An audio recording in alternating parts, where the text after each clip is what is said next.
Yeah, thank you so much. And Professor Bacadano set me up so well, covering a lot of material that I was trying to squeeze into this talk. But so it's really good to have that information to show you the wealth of ways in which we can pick apart the syntax that we're about to sort of see. I'll be kind of delving into some concepts like metaphorical couplings of terms, and hopefully some of the material that I'm covering will, everything we just covered will be able to kind of come to better light by understanding this. But I'll be looking at foods, plants, seeds, byproducts of foods, to get a little bit more into the ritual aspects that we saw in some of these codices that Professor Bacadano covered. And my work is generally looking at the connections, the intergenerational moment in which Nahuatls are sort of transitioning into a colonial sort of enterprise or under this Spanish regime. My first book's looking at learning environments and how they included particular glyphs and symbols that are holdovers from pre-colonial times. The Tlahuiloque that Professor Bacadano mentioned, they are the same groups that are helping to craft these new colonial manuscripts that are based in Christian Gospels or in Christian settings like convents that I study.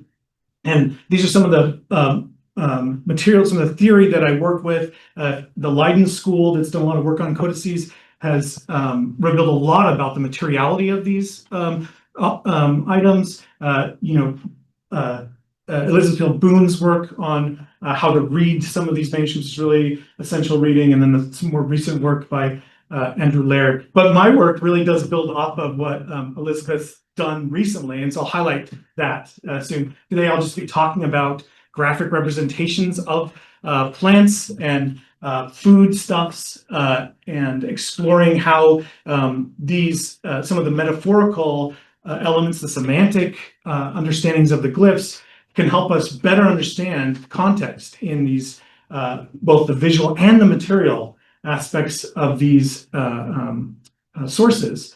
And then I'll have some comparative elements, bringing some Mayan material, getting out of my comfort zone a bit, but just showing you how it matters to do this comparative work in just a small little example. The basic argument that I'm going to propose is that by following these sort of themes and these topics, it helps us unpick some of these puzzles in the colonial sources. And I'll start off with one. But first, just to show you that I work with Nahuatl Studies. Since I was an undergrad at the University of Utah, I wish I could go back to those days. I was a lot younger then.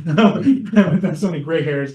But just working in manuscripts, working with language communities, participating in maize planting ceremonies in some of these language programs, it really does bring the any of the work you're doing in classical Nahuatl or any of these early languages. When you work with living language representatives and community members, it reaffirms how important, how endearing some of these long metaphorical and practices and traditions are. So I've always been interested in working around the concepts of food, as you can tell. And one thing that I'm working in generally are manuscripts like Professor Bacadano mentioned, the Florentine Codex, materials written by Tlahuiloque, by scribes, materials produced by indigenous communities. These are cadastral, these are records showing land ownership that I've been working on, and then also the materials in ceramics, materials carved out of basalt, all of the sort of post-classic Aztec materials I'll bring in today, I think help us read the materials in an interesting way. Just to show you some of the language groups that we work with. These are sort of not as recent, but it's fairly recent example of living communities today practicing in Nahuatl. Uto-Aztecan groups are the ones that maybe we distinguish as Nahuatl groups, but I'll be covering a little bit of Mayan as well today. And if Christian Prager is attending, I'm really hopeful because maybe he has some ways to build off of what I'm going to bring in. But if you are looking to get involved in looking at glyphic work, I would suggest working with Stephanie Wood's online resources that she's produced over the course of 30, almost 30 years now, where it's linked data. You can do your searches, have thematic referencing for the visual aspects, and then call back to her Nahuatl dictionary with attestations from the colonial period. So a way to sort of triangulate your searches. A lot of the material that I'm pulling in from today is from there. And so I'm very grateful to have worked with her. So to start off with, I'll start off with a puzzle that I always find interesting. This is a maxim, a proverb that we find in book 6 of the philosophical components of the Florentine Codex. And in this portion, we have a lot of different proverbs. A lot of them include these metaphorical couplings that help us think about a topic or a concept in a pre-colonial way of framing the concept. So this is a Difrasismos, how we kind of frame it with the Spanish. But you can see here this notzonto and in nohualtzon is my hair, my amaranth, right? It's part of this phrase, my hair, your amaranth, or is my hair, my amaranth. Doesn't really make a lot of sense as a concept per se, right off the bat. We have the description by the scribe who informs us why this would be used, in the sense that, and all of us might identify this in this room as being academics, it's something that's said when a teacher teaches someone something and they don't reciprocate. There's no thanks, there's no grace, there's no, oh, you're so kind for teaching this.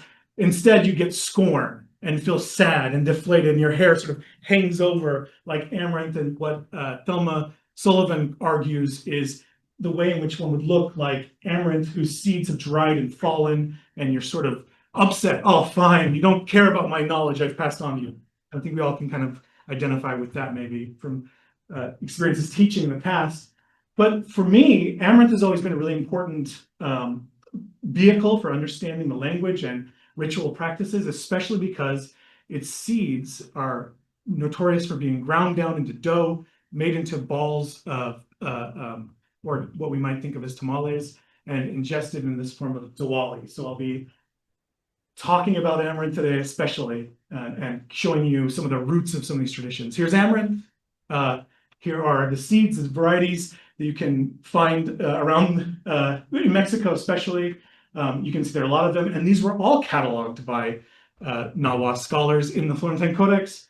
You can see how it's cultivated, and you can enjoy it today with alegria, where you can, these little biscuits made from puffed amaranth and usually combined with a sweetener, honey, or maguey juice used to be a sort of common binding agent for ground amaranth paste.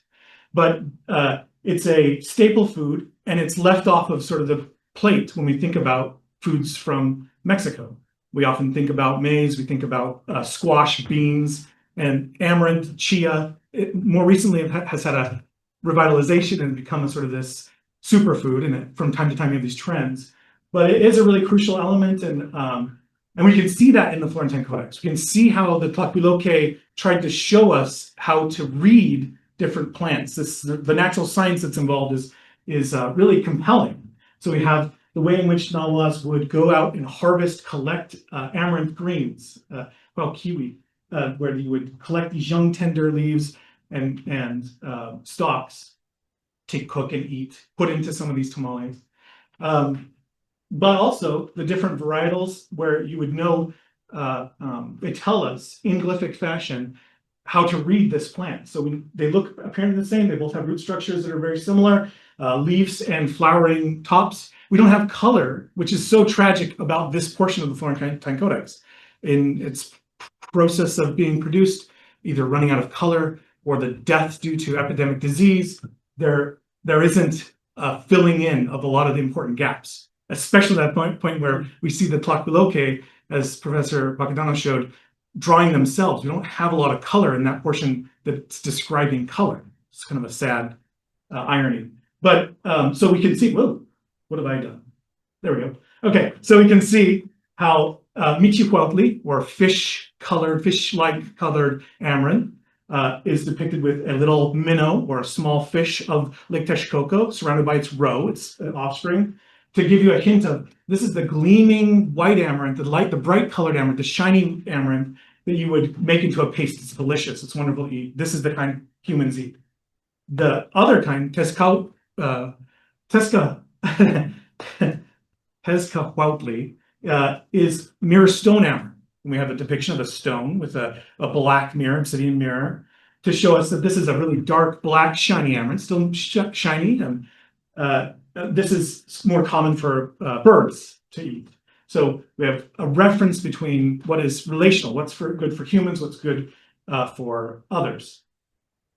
This paste, this zoali paste, was made into these dough balls and used in a lot of ceremonies. You see it common. We saw a lot of it in the depictions that were shown before. And these baskets are filled with these little dough balls. You have a komal filled with meats, and you'll see this quite often. And then you have this figure holding a pitcher with some sort of liquid in it, and he's again spouting out this speech scroll, like we saw, showing that he's pontificating, he's sort of talking. This is all related to a festival that I focus on a lot, is the mountain festival, Tepe Ilhuit, where they would make these dioramas, these little displays out of amaranth seed dough. So you have a lot of amaranth going into the production of this information. It's a crop that's used today in Christian celebrations, where you have in communities throughout Mexico who shape materials that shape out of this material representations of evil serpents with little corn kernel teeth and little bean eyes. So it's a really important part of culture today. It was also important, and it had a lingering effect on colonial documentation. So in Chimalpahin's writing, this is a Nahuatl documentarian, a scholar who writes the history of a region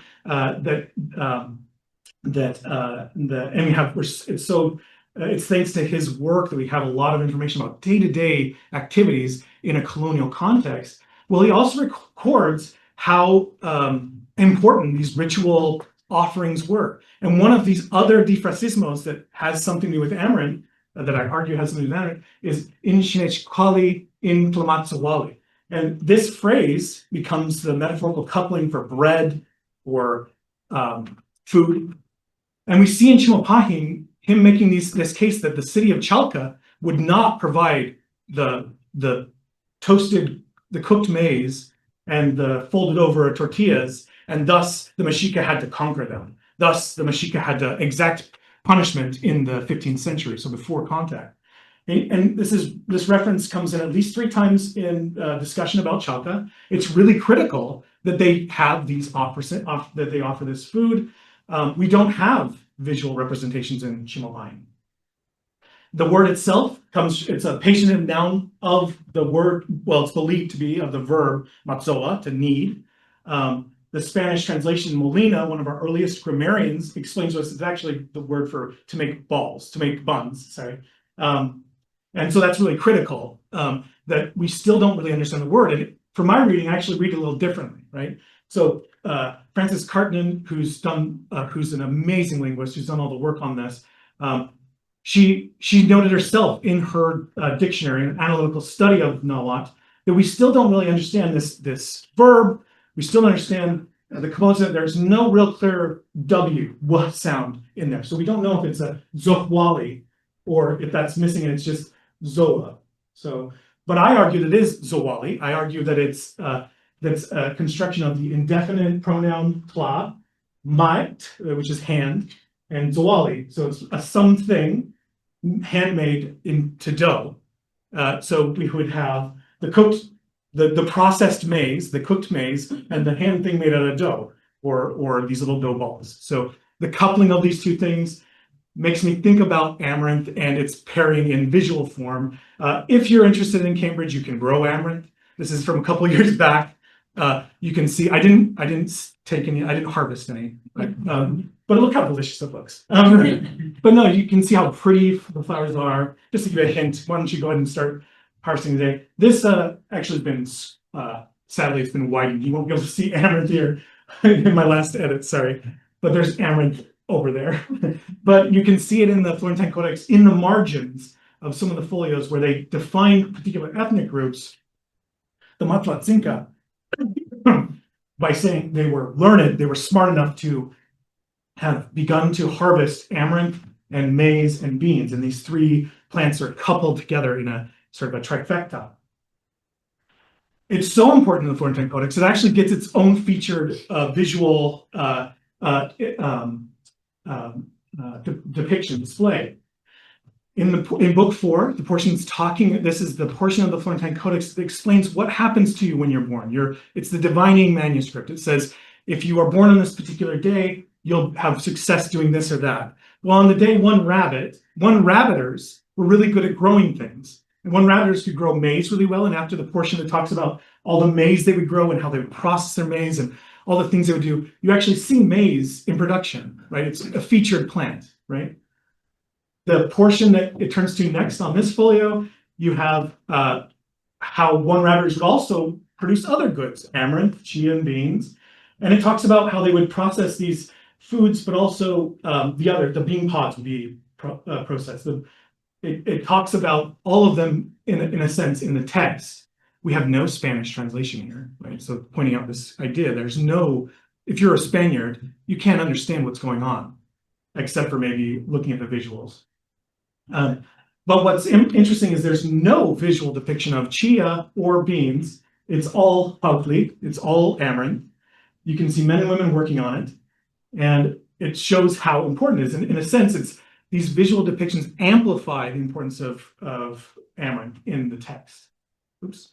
So thinking about the importance of amaranth and these couplings with maize, going back to the other sources, I've kept doing work on finding iterations of this, right? In the Codex Borbonicus that Professor Pacanano showed, we actually have one of the temples, this flower temple, reeds are set up before the front of the steps, and then you have maize and potentially amaranth flowering there together. So a coupling of these two foods again. There's some association with Chalchitlique, and I'm making arguments about that in some of my work. But Elizabeth's done the best work on this. Her and Ross Hazek had looked at this box, and some of the Views team knows that I've been working on this topic. But this offering box of the ruler of Huitzot from his time period, it depicts a Tlaloc figure, this rain-making figure, descending from the skies. You see rain marks kind of falling down. Rain marks have these sort of jewels with watermarks behind it, but he's carrying a pot and pouring forth from the pot is water and a whole bunch of delicious goodies. Well, not a whole bunch, but two specifically. And Elizabeth's pointed this out. We have maize and we have this plant that the proposal was that it was amaranth, and I completely agree. The second I saw that, I thought everything I've been thinking is coming to light. This is a visual and material Difrasismo in front of our eyes. The maize, the amaranth, this is the sustenance that is coming forth from the pot. What's the water about? We have to figure out why maybe they're bringing water, but they're already bringing the rain. So we have to know more about that. But in a forthcoming article, I'm arguing about how we see maize more often in the codices than we think. I highlight the importance of this sort of representation of the best amaranth to eat with pre-colonial manuscripts that have representations of fish and Chalchitlique or Nahuatl, this figure associated with maguey plants. And you can see maguey leaves extending out behind her throne, and then behind this represents her. Here, the figure is actually the lake bed itself. And you see the fish inside sort of supping from the edge of the lake. Here she's nursing the fish. But this plant that's coming over the top of her head, like the hair hanging down over the figure's head, or this plant that's coming up from here, could be different versions of amaranth. There's all this sort of notions of of the fertility of the lake bed, the importance of the ecosystem here. But you can read that article to sort of get where I'm going there. But I'm interested in knowing what the settings for these are. Where do these come from? What are the roots of this? And if we look back at Teotihuacan, this sort of site that the Aztecs called back to, the place of the sort of path to the divine ones. We have mural work that a lot of people have worked on. So I'm just sort of reading some that they've talked about.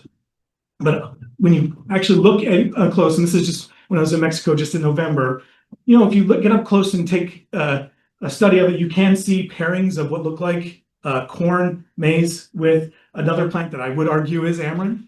And this is the portion that's showing the big food mountain and all the children sort of playing, well, children, the little beings sort of populating the world, running around and either attacking each other, singing to each other, dancing, all these different sort of acts. But we do see representations of them associated with these crops. In other murals, if we look closely again, we have representations of what could be maize stalks and another plant that is repeated throughout this panel. Some have argued it's beans. This is a symbol that looks a lot like et, right? These little dots and things could be amaranth plants associated or seeds of other kind. What's interesting is seeing this coupling and then also seeing this thing. And anyone have any idea of what that is? Chocolate, perfect. And so I just have to point out right now, the other Mumby Fellow, Harry Spillane, right? There's two of us at the time. He's actually giving a talk right now on chocolate and Bible. So I think it's kind of odd that literally right now, the two Mumby Fellows are talking about chocolate. But so yeah, it's chocolate in Teotihuacan. And these two marks here I'll bring up, but this is most likely the huaglyph represented there, and I'll talk about that in a second. But we see elsewhere in Teotihuacan, one of the murals that we no longer have access to, where you see a sort of ritual setting that's similar in some ways to the mountain festival. We have figures sort of reacting, speaking to, honoring these large bodies that are made of seeds or material, vegetable material. And then other examples, other offerings, potentially tamales in these figures. In the ceramics, we see representations of food mountains. I mean, this concept of having a plentiful place is really important. So we have the warrior sort of standing on top of the food mountain. In the Florentine Codex, they repeat these mountain figures. These are to pictotone, and I won't go into the details of all their accoutrement, just to point out that there is in the Primeros Memoriales, one of the earliest depictions of an up-close depiction of a Tepictotone. So it's a mountain diorama of a mixture between a supernatural being and a mountainside and a mountain. And we see glyphic representations right in front of us, right? So it's water glyphs, these are rain glyphs, moving upwards towards the mouth of the figure. And then you have on his cheeks his Ish Michi Chiwia, which is his amaranth dusted cheeks, the fish white amaranth dusted cheeks. And that shows us that this figure has some relationship with the plant or the food stuff. It has some association with water or liquid, divine liquid. They're in this bright blue tone. So it's really important to see the context and understand it as the sort of parse, sort of the full look at the object. Returning back to that panel where we see Huautli, knowing that there's this pairing, knowing that there's this coupling, and seeing Elizabeth's work, it all, I was working on the Florentine Codex, and this are on either side of the same page, right? The maize production, the Huautli production, they're done by different artists.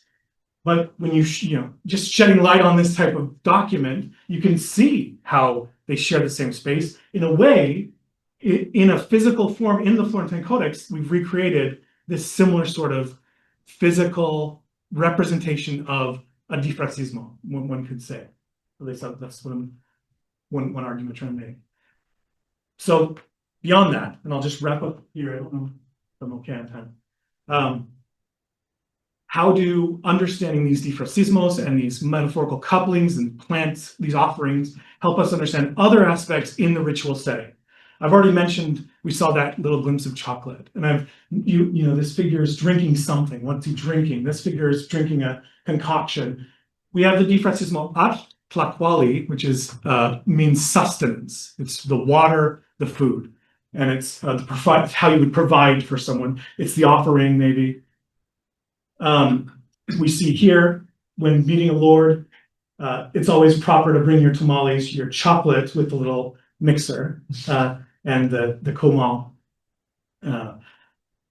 We see in the Mendoza Codex, the coupling of chocolate This is cacao and tortilla, tamales, and then a meat substance. There are other metaphorical couplings here too. I won't go into that. But then moving out of my comfort zone, trying to figure out how we can look comparatively. When we think about, the easiest is the Mayan love of chocolate and representations of cacao. And we have, Christian talked about this. I think he even brought up this or the next vessel. But we can see in the iconography, the mixing of chocolate, how particular specialists women specialists would pour out the liquid to froth it up and make it nice and frothy. That was really important. You can see that in those bowls when it's frothing over to have that foam at the top of the drink. And we see this in the Nahuatl documents in the Florentine Codex, women mixing chocolate, first, grinding those seeds down, and then mixing the mixture makes it nice and frothy. You can see how many, right? We talked, how many would this be?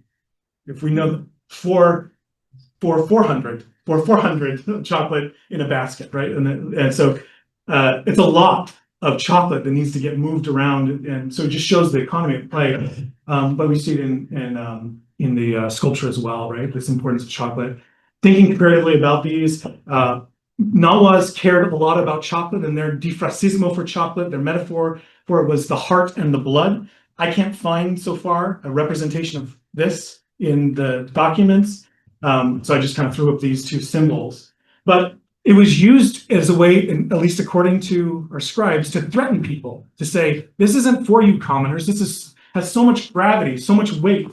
It's literally the heart and the blood, the very essence, the part of life. And it's not for you, it's for the nobles. I think, think about chocolate, I think we all can agree that that's probably the way to go. Only the best people should get it.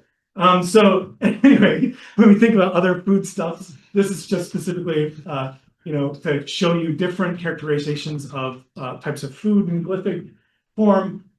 Anybody want to call out any? Pippa, I'd love it if you know the first one top left. No? We can see chocolate. Yeah. Cacao. And these maybe we know because based on these sort of iconographic ligatures that come out of these are dough balls, right?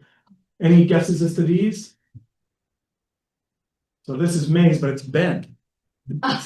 So if you ever want to write Ben's name, do you just want to write maize? Yeah. I thought Christian told you that. We have the symbol for avocado. You can kind of see the sort of plant kind of growing. You have beans, and then these meat tamales of different varieties. Lizard tamale, I always wonder if that tastes good. This vessel, we know it's a chocolate vessel because, and this is one I think that Christian brought up. They double up the chocolate reference. It's like, this is really chocolate. This is for real chocolate. But depictions of ritual offerings and gifting, lords and their underlings, chocolate mixed with or paired with the tamales. It's frothing over. You can see this sort of setting. And looking at other materials too, finding lima beans, how we understand a vessel by the glyphs that are on that vessel. So in this particular study, we can find out that this is a lime, the vessel that this is on, this little bowl, was supposedly a very lime beany vessel. So it was really important to have lima beans in it. Lima beans in this vessel. That's a symbol for lima beans. And other scholars, Toccovinini has looked at lima beans in other contexts and has argued that this top of this vessel shows us that it is a lima bean-y cacao. So the two are mixed together in the vessel to give you this odd flavor, well, this interesting flavor of cacao, right? I would argue, as you can see, the glyphs are positioned here, instead of just sort of splaying it out like it's a linear text, which I think doesn't do justice to how it's laid on the object. And again, I'm not a specialist, but it could be a pairing of lima beans and cacao in the same way that it could be a Mayan Difrasismo. It could be a way of saying the beans and the chocolate and is the Lord's offering, this sort of the food, the sustenance this guy's bringing, instead of just saying it's got to be chocolate mixed with this, right? So it's the water and the beans, right? the juice in the beans. Going back to the oldest example, right? This is San Bartolo, where we have the first depiction of tamales in Guatemala. You know, it's also paired with the chocolate vessel. It's a vessel that's bearing the chocolate plant. They're giving it to a figure that we consider as a mountain deity, a mountain figure. In some ways, this may be replicating that mountain festival in a Maya, in a Guatemalan context. I want to say Maya, but in a Guatemalan context, with Tlamatzawali as part of it in this conversation with chocolate. What I noticed when I was doing this research is this glyph here could be the symbol for rain. It could be the Nahuatl. I mean, it could be this symbol for making that sound wa. And we see that again. Here's this cacao, this vessel with this two bars that might be the wa sound. You know, we don't really have it. We're still working on the linguistics of Teotihuacan. We have the importance of chocolate here. We have maybe a chance to understand the material that this was being offered to these mountain deities may have been chocolate or this divine water, this important blood and heart that was only made for nobles. So in the end, to conclude, the concept, the idea that these are dynamic ways of pairing things together is really important. That it's not as if it's only one way of reading these materials, these plants, that there are a variety of ways that we could see multiple pairings at play, but just having those pairings alongside of other foods is really important. The idea that these are staple foods that are leading us through a text, that help us understand the text or the context. And then the fact that these are very old roots that have different expressions over time. So, you know, that they're really deep roots, and that the roots are sort of spread wide and have different sort of growth, the rhizome, the rhizomatic sort of expressions. Yeah, so that's the talk. I have references, but then if you want a little example of it, I like this one a lot. So really quick. So we have the representation of Don Luis de Velasco, the viceroy, right? We can see his name in the glyph here. And we also have the name glyph that is represented in Nahuatl text, right? Anybody want to guess any of the things there? We've seen some representations, a lot of representations of foods. There's one food item there. Eyes and speak. Eyes, and speech scroll, maybe a speech scroll. But the top one then, it's a bean, right? It's a bean, a little black bean. It's the word, the sound et, it's a phoneme. If we kind of read it in sort of, try and read it in the sort of way in which some scholars say to read it, it's from bottom to top. So it's this speech scroll that indicates he's a speaker, he's a ruler, he's a speaker. And his name would be Ishe. And if you kind of do some playing around, somebody would argue it's Visore, Isre, maybe Isre, or some version of that. And that's that one way to read it. Usually, though, we see the name glyphs associated with the surname, right? His surname is Velasco. So when I was kind of looking through this, I was thinking, okay, so let's take another look at this. Let's read it differently. Et, Ishli, Pochli. This is the sound. This is smoke. Pokli, po. So you have Eishpo. It could be Elasco, maybe like Elishko, a version, a sort of attempt to sound the word Velasco, right? Or it could be obispo, a bishop, right? Obispo, the sort of Spanish for bishop. Either way, we can see how the being is crucial. It's central to this point.